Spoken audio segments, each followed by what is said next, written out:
சில ஊரில் போன பண்டிகைக்கு கட் அவுட் வச்சுருக்காங்க.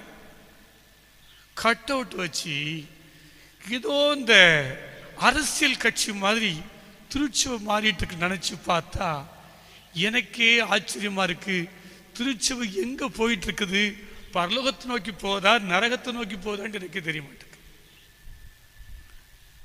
இயேசுநாதரே மறந்து போய் அங்கங்க 2-3 பேரை வச்சு வருக வருக என்று பக்த கோடிகளை வரவேற்கிறோம். இது எங்கேயோ பார்த்தது போல எனக்கு திருச்சபையில் தெரியுது. தடம் மாறிக்கொண்டிருக்கிறது திருச்சபை. உயரமான அலங்காரமான ஆலயங்கள் கட்டப்படுது. ஆனால் திருச்சபைக்குள்ளே சமாதானம் இல்லை, சந்தோஷம் இல்லை, ஒற்றுமை இல்லை. இப்போ எலெக்ஷன் வரப்போகுது, பார்த்தீங்கன்னா தெரியும் கோயிலுக்குள்ளே எத்தனை பிசாசு ஆடுதுன்னு. அலங்காரம் தான், கோயில் தான் அலங்காரம், ஆத்து மக்கள் எல்லாம் அலங்கோலம். திருச்சபையிலே பேர் தான் ஐக்கியம், பெண்கள் ஐக்கியம், ஆண்கள் ஐக்கியம், எல்லா ஐக்கியம்.